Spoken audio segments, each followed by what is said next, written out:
Antimegalogophobia. Do you suffer from it?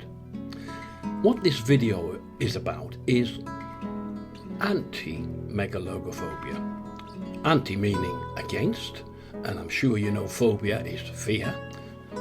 Mega is big, and logo in this sense is words. So against the fear of big words. If you have fear and you're not curious, there's little chance that students will be curious. So this video is aimed at a target audience of staff who don't speak another language, and also those who do speak another language, but still don't develop curiosity in students about roots of English word origins from Greek and Latin and other languages. Roots appear in different subjects across the curriculum. Do you just teach whole words? Or do you give students word skills to break down words into prefixes and suffixes so that they can decode newly encountered words using knowledge of prefixes and suffixes, understand Greek, Latin origin big words, and use them as aid memoirs for Greek and Latin origin big words? Not just you, but your department. So it's about curiosity. It's not about Mr. Know-It-All and Mrs. Know-It-All. Now, linguistics is an area where you do get some people who want to show off what they can do with language. And these kind of people can take you out of your comfort zone and make you feel a bit ill at ease. So let's get over that one now. I got 11% in French GCSE mock exam. And I thought that languages were about being sophisticated. But real sophistication isn't about telling people. It's about, and let's get some gravitas now. In the words of Einstein, I have no special talent. I am only passionately curious. One of the best teachers I've ever worked with said to a class one day, Mr. Burns knows lots of words. And I had to interrupt her and say, he doesn't know lots of words. He's curious about lots of words. That is the theme to this video.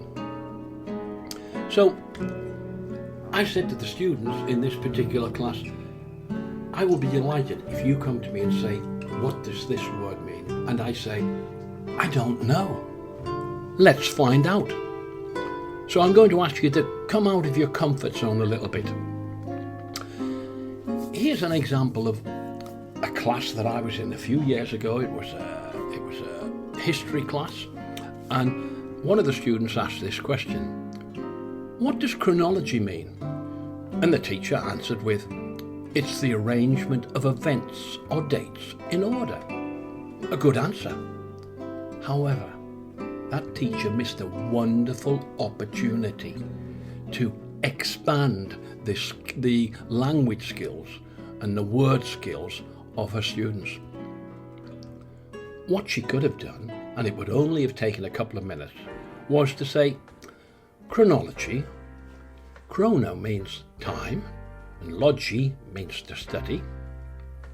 And she could have expanded their vocabulary by talking about a chronometer, or when we say it quickly, chronometer. And what does a meter do? Well, it measures, and it measures time. In other words, a watch. Again, let's use the prefix chrono, and we've got synchrono, or synchronize. What does synchronize mean? Well, these four men, these four soldiers, are synchronizing their watches. So syn means together, and we know that chrono means time. Here's another word, chronic. What does chronic mean? Well, this woman's got a bit of a cough one week, and she's got it the next week, and she's got it the week after that, and after that, and after that. That cough is just chronic. time after time after time after time. So there are 3 examples of how to expand the vocabulary through one prefix. One more. Anna. It's not the woman's name. Anna. Anachronism. What's an anachronism? What does the prefix Anna mean? Well, that's an anachronism. You don't get guitars with, I don't know whether it's 16th century people, or you certainly don't get electric guitars. So what does Anna mean? Anna means back, before, out of time. Okay, the idea of this video is to get you to fall in love with words, to be enthusiastic about words. What every teacher loves to see. All hands up. And what might that teacher say? She might say, "Wow, you're on fire today." Not literally. It's a metaphor.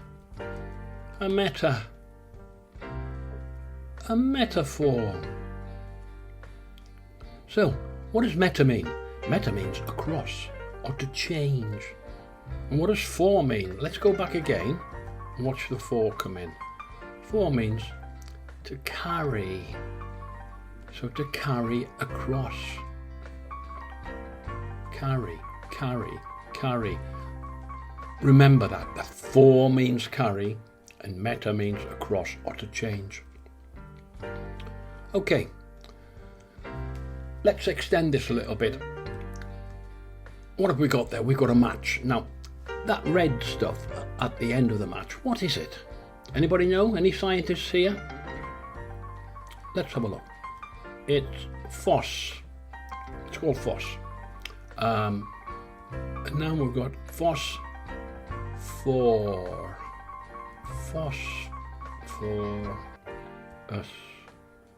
So what does phos mean? And what does for mean? Well, we know what for means. For means to carry. And what's it carrying?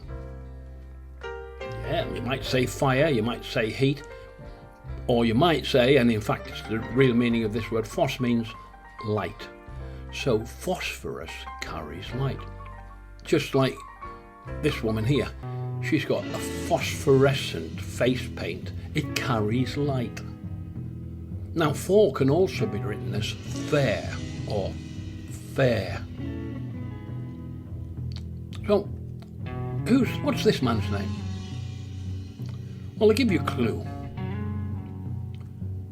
The boy's name is Christ or Cristo. So we've got Christo and we've got fair. Now you all know what fair means. Fair means to carry Christ. So the man who carries Christ. Let's have a look at an example in geography. Here we've got a water table, and well below it you've got what we call something that carries fair, and it carries aqua. It's an aquifer. It carries water to the surface. Here's another fair, a carry. So that's a tree that carries cones, a conifer. Let's go to history. We've got another for which carries, and it carries messages. Right?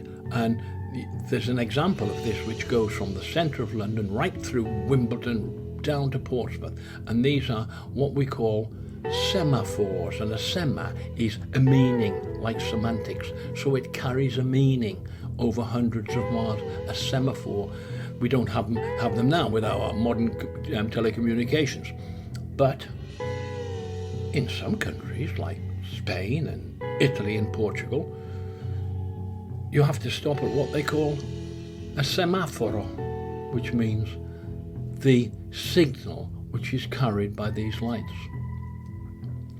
Here's another one, Phoria. And this woman has euphoria when she breathes in the Calvin Klein perfume. So what does you mean? You means good. And these students looking at their GCSE results have a feeling of euphoria which is carried from the paper to their eyes.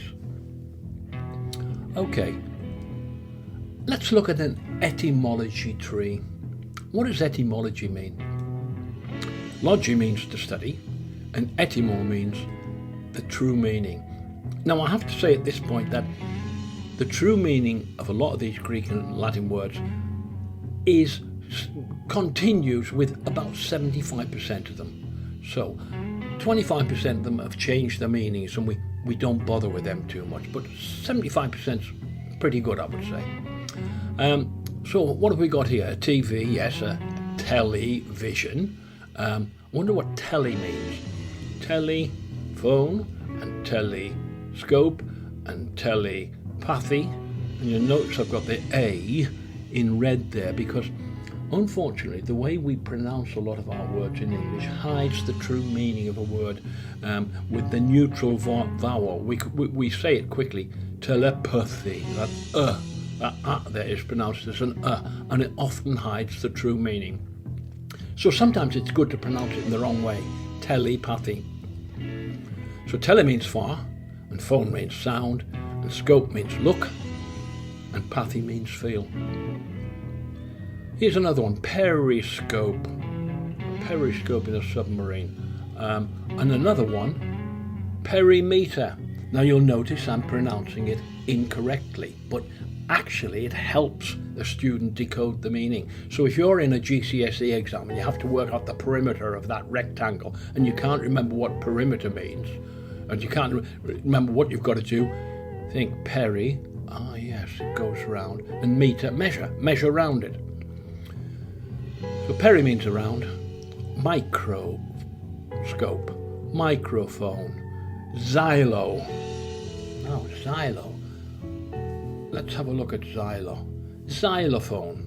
Now, most of you know what a xylophone is. Let's have a look. This, well, of course, it's not a xylophone. That's what we call a vibraphone or a metallophone. This is a xylophone. And why?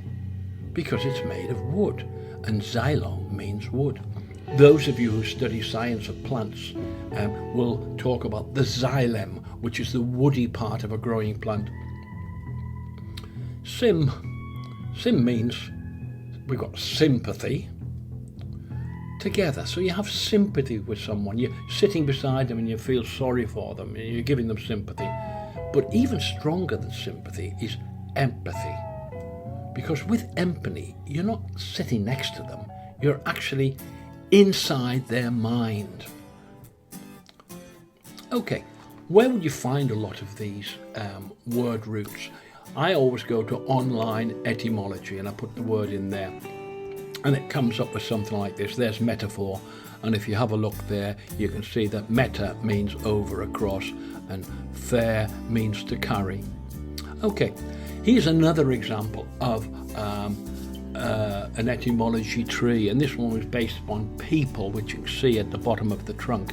And there are lots of words there which are very relevant currently with pandemics and epidemics and endemics and demographic and democratic, etc. I'm not going to go into that now, but you can see that there are different trees for different prefixes and suffixes.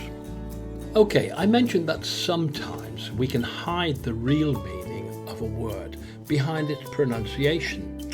For example, evaporation. Now you can see in red there the neutral vowel, evaporation. I'm going to mispronounce it on purpose, and I'm going to pronounce it as evaporation. And you can see there that the word vapor is highlighted to the student. And you can see the vapor there coming out of the kettle. Well, in actual fact, it's not vapor, because vapor is a gas and it's invisible. If you can see it, it's not vapor. What you can see coming out of that kettle is liquid, and it's tiny little specks of condensed vapor, but it's now in a liquid form. In fact, inside the kettle there, you can't see it because it's a vapor. And just as it comes out of the spout, you can just, well, you can't see it, of course. You can't see anything because that vapour coming out of the spout is invisible until it condenses into that speck of liquid, those specks of liquid in the cloud. In actual fact, in that kettle, it's not vapour, it's superheated vapour, and we call it steam. And it's superheated vapour beyond 100 degrees centigrade, and it's called the lifting gas, which is why the lid of the kettle will bobble up and down, and it's how steam engines work. Okay, here's another word: malaria. Again, we've got that neutral vowel, malaria.